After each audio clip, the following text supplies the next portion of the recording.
श्री स्वामी समर्थ. जय जय स्वामी समर्थ. माझ्या स्वामी कृपा चॅनलमध्ये सर्वांना नमस्कार. स्वामी महाराजांच्या कृपेने तुमच्या सर्व चांगल्या इच्छा पूर्ण होत ही स्वामी महाराजांच्या चरणी प्रार्थना करते आणि आजच्या या नवीन व्हिडिओला सुरुवात करते. 7 सप्टेंबर 2025 या दिवसापासून यंदा पितृपक्ष सुरू होणार आहे. या पितृपक्षांचा 15 दिवसाच्या कालावधीत कोणी कितीही मागू द्या तरी देखील या 3 वस्तू अजिबात कोणाला देऊ नका, जेणेकरून त्याने घरात पितृदोष, दारिद्र्य, गरिबी येऊ शकते. तर त्या कुठल्या 3 वस्तू आहे त्यांचीच माहिती या व्हिडिओत मी तुमच्यासोबत शेअर करणार आहे. ती जाणून घेण्याआधी तुम्ही माझ्या स्वामी कृपा चॅनलला सबस्क्राईब नक्की करा.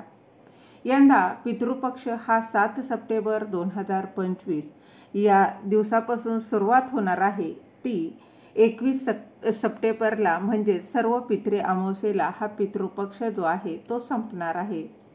आपल्या हिंदू धर्मामध्ये असं मानलं जातं की मृत्यूनंतर आत्म्याचा एक नवा प्रवास सुरू होतो आणि पितृपक्षाला या हिंदू धर्मात विशेष महत्त्व दिलं जातं.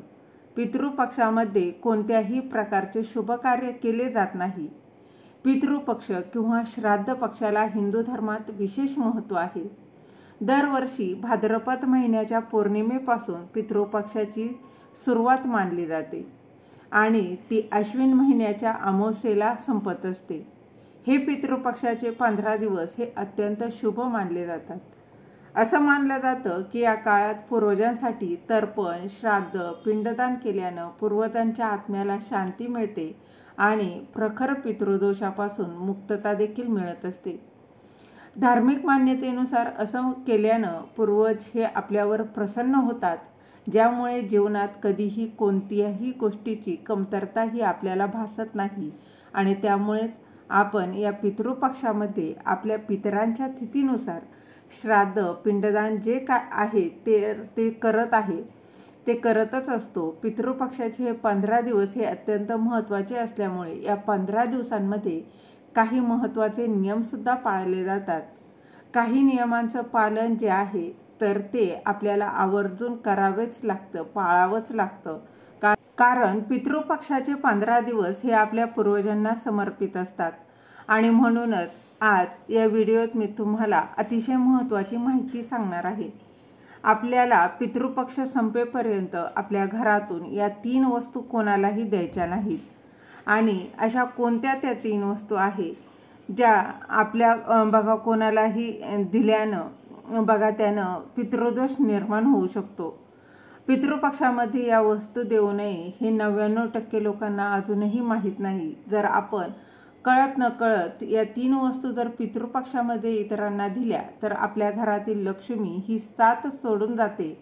आपल्या घराला पितृदोष हा लागत असतो आणि ज्या घरामध्ये पितृदोष असतो त्या घरामध्ये कधीही लक्ष्मी स्थिर राहत नाही आणि त्या घराची, कुटुंबाची, मुलांची कधीच प्रगती होत नाही. आणि म्हणूनच आपल्याला काहीही झालं तरी देखील या 3 वस्तू ज्या आहेत त्या आपल्या घरातून पितृपक्षामध्ये कोणालाच द्यायच्या नाहीत. तर अशा कोणत्या 3 वस्तू आहेत ज्या आपल्याला कोणालाही द्यायच्या नाहीत, तसेच पितृपक्षामध्ये कोणत्या नियमांचं आवर्जून पालन करायचं आहे याबद्दलची संपूर्ण माहिती या व्हिडिओत मी तुमच्यासोबत शेअर करणार आहे. त्यामुळे तुम्ही हा व्हिडिओ बघा शेवटपर्यंत नक्की पहा. आपल्या हिंदू धर्मामध्ये पूर्वजांना देवतांसारखं मानलं जातं आणि म्हणून त्यांना आनंदी ठेवणं हे खूप महत्त्वाचं आहे. धार्मिक श्रद्धेनुसार जर पूर्वज आनंदी असतील तर जीवनात समृद्धी, सुख, संपत्ती येते.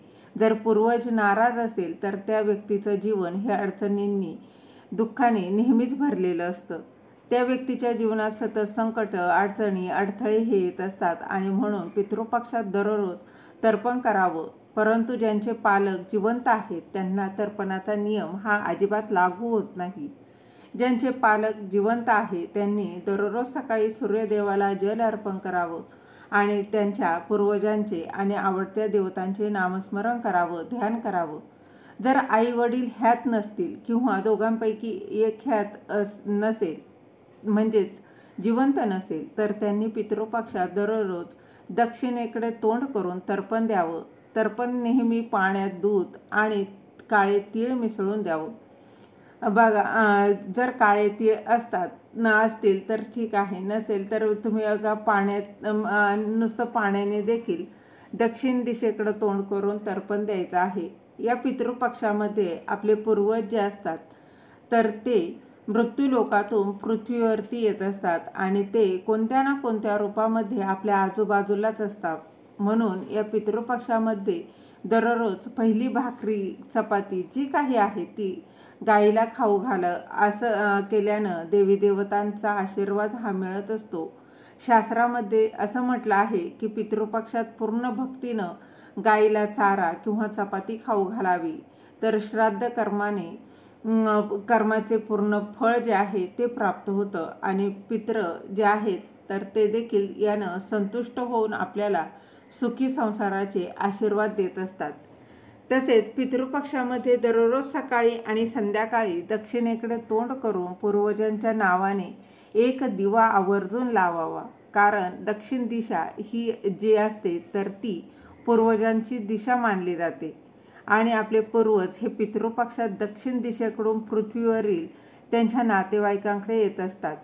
ज्या दिवशी पूर्वजांचा श्राद्ध सोहळा केला जातो त्या दिवशी दक्षिणेकडे तोंड करून पूर्वजांना आवाहन केलं जातं आणि पितृपक्षामध्ये मांसाहार मद्यपान हे आवर्जून टाळावं.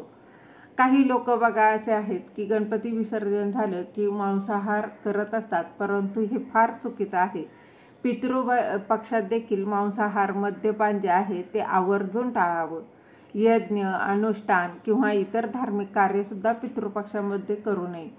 जसं की नवीन घर खरेदी करू नये, जमीन खरेदी करू नये, एखादं नवीन वाहन खरेदी करायचं असेल किंवा कपडे दागिने जे असतात तर ते सुद्धा या पितृपक्षामध्ये खरेदी करू नये. बऱ्याच वेळा पितृपक्षामध्ये सोन्याचे भाव हे खूप कमी होतात आणि अशा वेळी आपण सोन्याची खरेदी करतो, परंतु पितृपक्षामध्ये सोनं खरेदी करणं हे पूर्णपणे बघा वर्ज्य मानलेलं आहे. पितृपक्षामध्ये बघा आपण त्यांना आनंदी होणाऱ्या गोष्टी केल्या तर ते जास्तीत जास्त आनंदी होतील. तर बघा, त्यामुळे या पितृपक्षात आपल्या पूर्वजांसाठी दानधर्म जे काही गोष्टी आहेत, पूजापाठ आहे, काही सेवा असतील तर त्या आवर्जून कराव्यात, जेणेकरून आपले पितर आपल्यावर संतुष्ट होऊन आशीर्वाद देतील. तर बघा, तसंच या पितृपक्षामध्ये दाढी केस कापणं आवर्जून टाळावं. त्याचबरोबर राग करू नये. तसेच नकारात्मक भावना ज्या आहेत तर त्यासुद्धा आपल्या मनामध्ये अजिबात आणायच्या नाहीत. कांदा आणि लसूण यांचा वापरसुद्धा करू नये असं म्हटलं जातं. तर आपण पितृपक्षामध्ये कांदा आणि लसूण जर सेवन केलं तर आपला राग जो आहे तर तो वाढत असतो. आपल्या रागावर नियंत्रण राहत नाही. आपल्या हातूनच काहीतरी चुका ह्या होत असतात. म्हणून असं म्हटलं जातं की पितृपक्षामध्ये कांदा आणि लसूण हा पूर्णपणे वर्ज्य ठेवावा. तसंच पितृपक्षामध्ये जर तुम्ही एखाद्या देवाला जायचा विचार करत असाल, म्हणजेच देवस्थानाला एखाद्या मंदिरात भेट देणार असाल तर ते आवर्जून टाळावं. तसेच घराची दुरुस्ती करायचे कामसुद्धा पितृपक्षामध्ये करू नये. कारण पितृपक्षामध्ये आपले पूर्वज जे असतात तर ते कोणत्याही ना कोणत्या रूपात आपल्या घरी येत असतात. मग त्या मुंग्या असेल किंवा इतर कुठले किडे असतील तर त्यांच्या रूपामध्ये ते येत असतात आणि जेव्हा आपण आपल्या घराचं काम करत असतो तेव्हा आपल्या हातून त्या मुंग्या किंवा इतर काही जीवजंतू जे असतात तर ते मरण पावतात आणि म्हणून पितृपक्षामध्ये घराची दुरुस्ती करू नये असं म्हटलं जातं. त्याचबरोबर बघा, हिंदू शास्त्रानुसार पितृलोकांचा एक दिवस पृथ्वीवरील 1 वर्षाच्या बरोबरीचा असतो.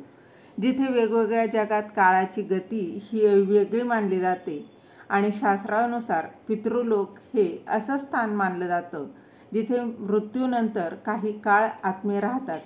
विशेष ज्या आत्म्यांना मोक्ष मिळू शकत नाही, या ग्रंथामध्ये केवळ फक्त पितृलोकांचेच वर्णन केलेलं नाही तर ते कालखंडाचा तपशिलावर उल्लेख देखील केला गेला आहे. गरुड पुराण आणि शास्त्रानुसार देव, मानव आणि पूर्वजांसाठी काळाची गणना वेगळी आहे.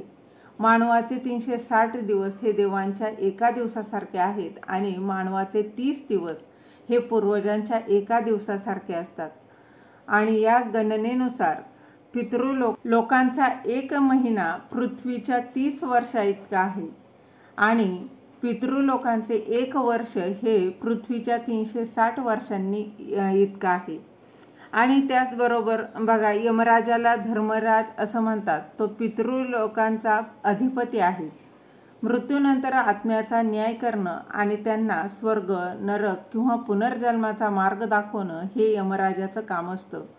शास्त्रामध्ये असं म्हटलं जातं की आत्मा पितृलोकातून पूर्ण जन्मासाठी पृथ्वीवरती येत असतो आणि म्हणून जर आपण पूर्वजांसाठी श्राद्ध, पिंडदान किंवा काही धार्मिक विधी केले तर आपल्या पूर्वजांना पुनर्जन्म प्राप्त होतो.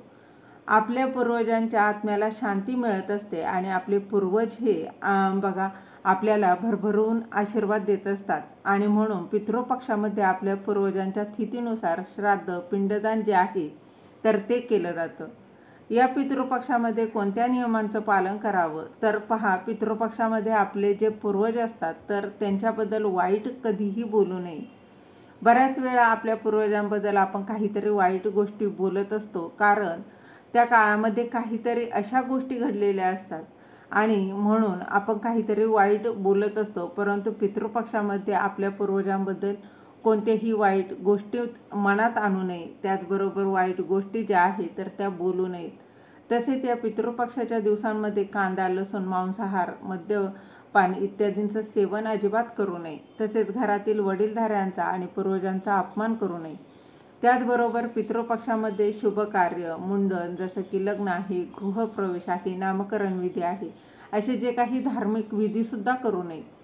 पितृपक्षाच्या काळात अशुभ गोष्टी ज्या आहेत तर त्या आवर्जून टाळाव्यात. बघा, तसंच पितृपक्षामध्ये काही लोक नवीन कपडे खरेदी करतात, परंतु या पितृपक्षामध्ये नवीन कपडे बघा परिधान करणं किंवा म्हणजे स्वतःसाठी तुम्ही कपडे खरेदी करून घेऊ शकत नाही. परंतु जर तुम्ही नवीन कपडे खरेदी करून जर पितरांच्या नावाने दान करणार असाल तर तुम्ही घेऊ शकता. त्याचबरोबर पितृपक्षामध्ये चुकूनही झाडू जी आहे ती खरेदी करू नका. जर आपण झाडू खरेदी केली ना तर धनहानी जी आहे ती होऊ शकते. आपल्या घरातील लक्ष्मी ही नष्ट होते, घरात गरिबी आणि दरिद्रता येत असते. म्हणून पितृपक्षामध्ये चुकूनही झाडूची खरेदी करू नका. त्याचबरोबर पितृपक्षामध्ये चुकूनही मोहरीचं तेल जे आहे तर ते सुद्धा खरेदी करू नये. मोहरीचं तेल हे शनिग्रहाचं प्रतीक मानलं जातं आणि जर आपण पितृपक्षामध्ये मोहरीचं तेल खरेदी केलं तर शनीचा अशुभ प्रभाव जो आहे तो आपल्यावरती पडत असतो आणि यामुळे आपल्या घरात जीवनात कटकटी, वादविवाद, अडचणी होऊ लागतात. तसेच पितृपक्षामध्ये शिळं अन्न खाऊ नये. या व्यतिरिक्त मसूर डाळ, चणे, सातू, जिरं, मुळी यासारखे त्याचबरोबर काळं मीठ आहे, दुधी भोपळा आहे, यांचं देखील सेवन करू नये असं म्हटलं जातं. त्याचबरोबर पितृपक्षाची समाप्ती होईपर्यंत तुम्हाला तुमच्या घरातील या 3 वस्तू ज्या आहेत तर त्या अजिबात कोणालाही द्यायच्या नाही. ती व्यक्ती तुमच्या कितीही जवळची असेल तरीसुद्धा या ज्या वस्तू आहेत तर त्या तुम्हाला अजिबात कोणाला द्यायच्या नाही. त्यामध्ये सर्वात पहिली आणि महत्त्वाची वस्तू आहे आणि ते म्हणजे उसने पैसे. तर पितृपक्षामध्ये कधीही कोणाला उसने पैसे देऊ नका किंवा कोणाकडून उसने पैसे घेऊसुद्धा नका किंवा कर्ज देखील तुम्हाला पितृपक्षामध्ये घ्यायचं नाही आहे. जर आपण पितृपक्षामध्ये पैशांची देवाणघेवाण केली, पैसे उसने दिले किंवा उसने घेतले तर आपल्या घरातील लक्ष्मी ही साथ सोडून जाते, घरातून लक्ष्मी ही कायमची निघून जाते.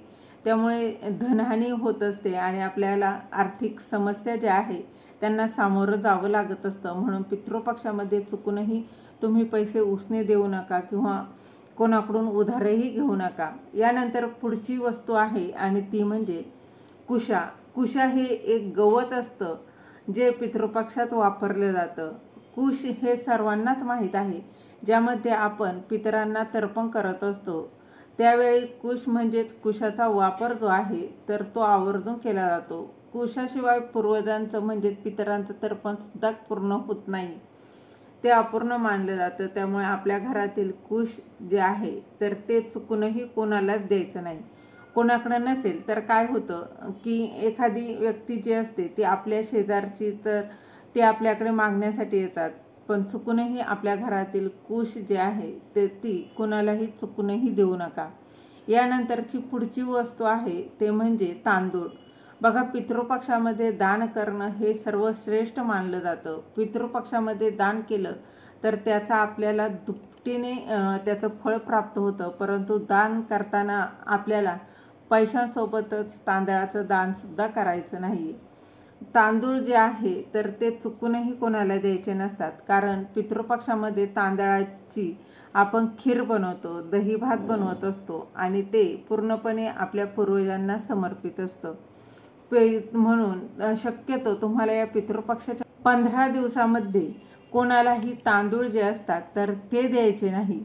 त्याचबरोबर पितृपक्षामध्ये दररोज सकाळी संध्याकाळी आपल्या घरामध्ये दक्षिण दिशेला एक दिवा हा तुम्ही आवर्जून लावायचा आहे. दक्षिण दिशेला पितरांसाठी दिवा लावला तर पितरांच्या वाटेतील अंधार दूर होतो आणि आपल्या आयुष्यातील सुद्धा अंधार जो आहे तर तो दूर होत असतो. आपल्या आयुष्यात जे काही संकट, अडचणी, अडथळे आहेत तर ते दूर होत असतात. म्हणून पितृपक्षामध्ये दररोज संध्याकाळी तरी आवर्जून दक्षिण दिशेला एक दिवा आवर्जून लावा. ज्या प्रकारे आपल्याला आपल्या आयुष्यामध्ये प्रकाशाची गरज असते, अगदी त्याचप्रमाणे पितरांना सुद्धा प्रकाशाची गरज असते. म्हणून या ठिकाणी दिवा हा लावला जातो. तर ही अत्यंत महत्त्वाची माहिती तुमच्यापर्यंत शेअर करायची होती. व्हिडिओ तुम्हाला आवडला असेल तर लाईक करा, शेअर करा, सबस्क्राईब करायला विसरू नका. श्री स्वामी समर्थ. जय जय स्वामी समर्थ. धन्यवाद.